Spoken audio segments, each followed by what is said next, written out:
অনেক দিন হয়েছে, প্রচুর গরম পড়েছে, প্রচুর গরম। মানে এই গরমের কোনো সীমা নেই, এত গরম পড়েছে। তো এত গরমে না কোনো কিছু খেতে ইচ্ছা করছে আর না কিছু রান্না করতে ইচ্ছা করছে। তো সেই জন্য অনেক দিন হয়ে গেছে, মানে বিরিয়ানি খাওয়াও হয়নি, রান্নাও করা হয়নি, কিছু নয়।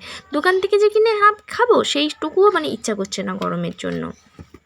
তবে এই দুদিন একটু বেশ ভালো ওয়েদারটা আছে, মানে দুদিন একটু বৃষ্টি হয়েছে বলে ওয়েদারটা ভালো আছে।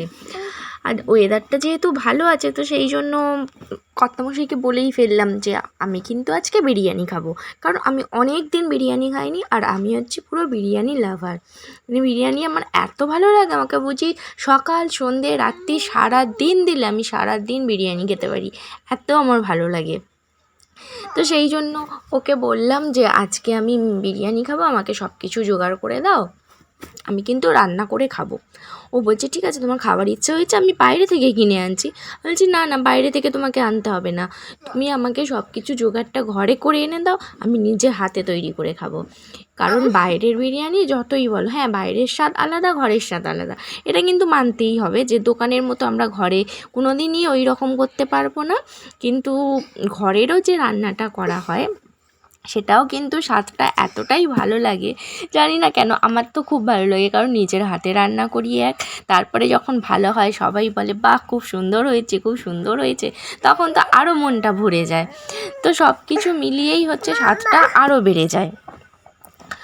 তো বললাম না না, তুমি আমাকে ঘরেই সব কিছু এনে দাও, আমি ঘরেই করবো সেই জন্য। আর আজকে আমি বিরিয়ানিটা বানিয়েছিলাম হচ্ছে যে দাদা বৌদি স্টাইলে, মানে ওই ব্যারাকপুরে যে দাদা বৌদি বিরিয়ানি মানে প্রচুর নাম আছে না, সেই রকম স্টাইলেই বানিয়েছিলাম। আমি মানে ফোনেতে দেখেছি যে কীরকম করে বানায়, তো ফোনেতে যেভাবে দেখিয়েছে আমি পুরো সেমভাবেই করেছি।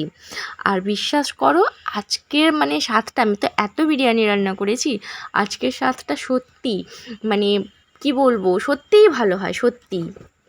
যারা একদম রান্না করতে পারো না তারাও যদি মানে এইরকম দেখে সেমভাবে যেরমভাবে করেছে পুরো সেম টু সেম করো, তাহলে দেখবে তাদেরও রান্না হচ্ছে খুব সুন্দর হয়ে যাবে, এতটাই ভালো হয়েছিল আজকে। আর একটা হচ্ছে যে দোকানে তুমি যদি খেতে বসো, মানে দোকানের বিরিয়ানি খেলে হচ্ছে যে খুব জোর তুমি 2 পিস মাংস পাবে, আলু হয়তো খুব জোর আমি বলছি যদি তুমি স্পেশালভাবে নাও যে দুটো আলু পাবে, তার থেকে বেশি তো আর কিছু পাবে না।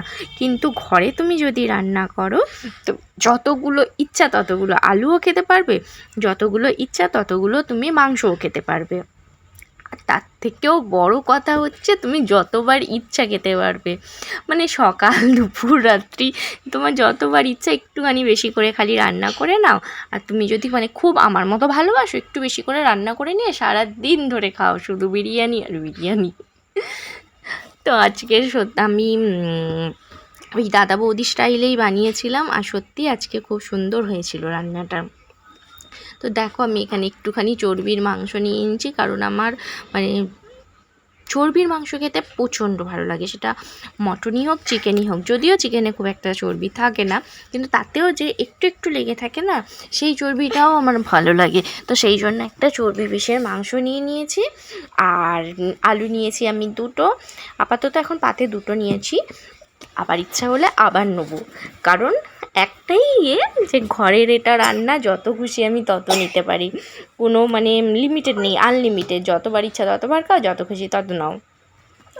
তো সেই জন্যেই হচ্ছে মানে বেশি করে বলা যে না আমি ঘরে রান্না করবো, বাইরে করবো না।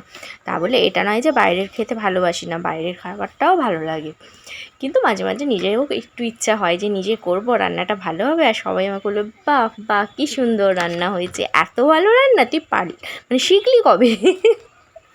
তো যাই হোক, তো আমি খেতে থাকি, আর তোমরাও আমার ভিডিওটা এতক্ষণ ধরে দেখার জন্য অনেক অনেক ধন্যবাদ। যদি তোমাদের ভিডিওটা ভালো লেগে থাকে তো আমাকে ছোট্ট করে একটা লাইক, কমেন্ট আর একটা শেয়ার করে দিও।